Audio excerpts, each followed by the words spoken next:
vam tenir aquesta trobada, que ahir feia justament els 3 anys, i vam fer una anàlisi del que han significat.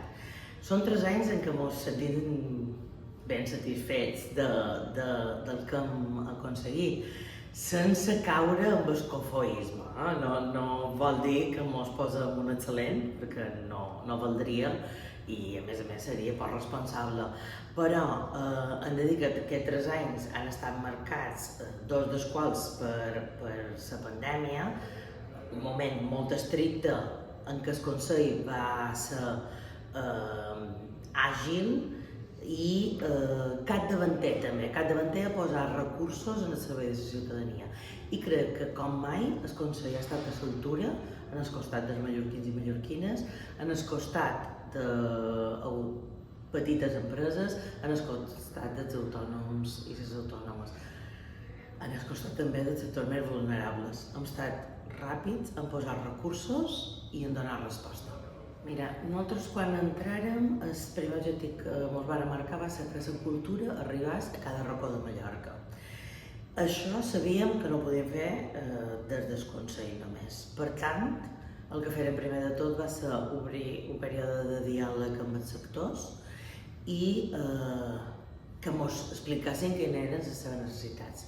A partir d'aquí hem anat modulant les diverses convocatòries perquè les associacions, perquè els mitjans, com els vostres mitjans, les empreses, normalment són petites empreses que se dediquen a la cultura, i els mateixos ajuntaments tinguessin en el Consell de Mallorca com un aliat i, per tant, que uns i altres poguessin dur endavant una programació cultural encara lluís. Això és possible, crec que en aquests moments hi ha un moment d'efervescència cultural a Mallorca. Ha estat possible també perquè en el moment de la pandèmia també vàrem veure que el sector de la cultura és un sector estratègic i que no el podríem deixar de banda. No només podríem pensar en sectors econòmics clàssics que pensarien, sinó que el sector de la cultura també hi havia de ser.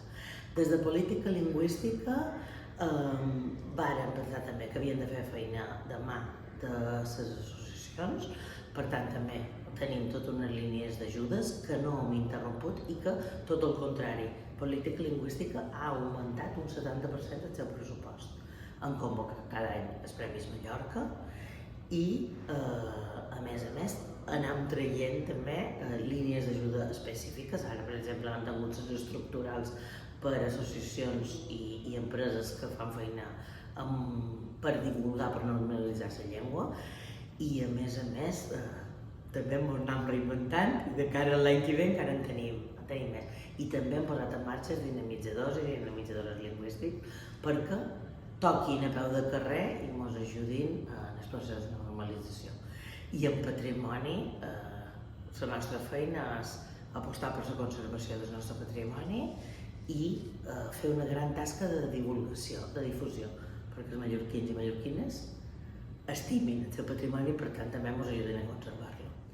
Sí, certament, si ara em fessis fer una travessa de quins seran els resultats l'any que ve, crec que no seria capaç de fer-te un resultat, perquè és cert que el món està molt convuls i cada mes fa un gir i no saps ben bé. Quina és la nostra perspectiva? Nosaltres continuem compromesos amb els governs de pacte, en tenim experiència, creiem que els governs d'esquerres són els necessaris per a aquesta illa i els governs que tinguin en compte les idiosincràsies de la nostra illa. Per tant, molts arrelats en el territori són els que han funcionat més bé i són els que, en el final, garanteixen una millor vida en els ciutadans i ciutadanes de Mallorca.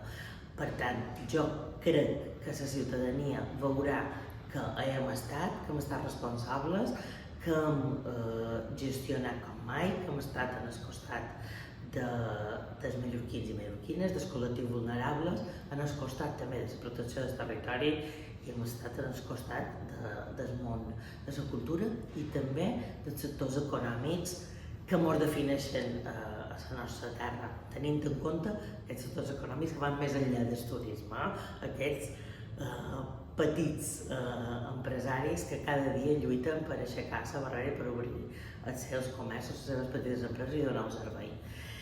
Per tant, crec que la ciutadania mos tindrà en compte i crec que nosaltres hi serem i aguantarem bé el cop. El que és necessari és que se reediti un pacte d'esquerres i, per tant, això vol dir que han d'aguantar també el Partit Socialista i Podem. Això farà que se pugui reeditar un pacte d'esquerres perquè nosaltres tenim projecte per 4 anys i més. Bé, quan jo me vaig presentar a primàries ja vaig fer una declaració d'intencions que volia dir que jo tenia voluntat de continuar perquè tinc una experiència ara en política, he estat una dona compromesa amb el meu partit, però també en les institucions allà on he format part i per tant crec que he de posar aquesta experiència, aquest compromís a l'abast del partit. Els nostres militants, la gent que va participar en primàries, me va deixar clar o mos va deixar clar que en aquest partit no se n'ha d'anar ningú, sinó que han de sumar totes les forces, tots els perfils. I en Jaume, el Zamora i jo també havíem fet aquest pacte d'aquestes primàries, no se n'ha d'anar ningú. En aquestes primàries el que hem de fer és sumar i aportar a cadascú el nostre valor. I aquesta és la meva voluntat, aportar els nostres valors, els meus valors, perquè més per Mallorca tingui unes llistes el més reforçades possibles.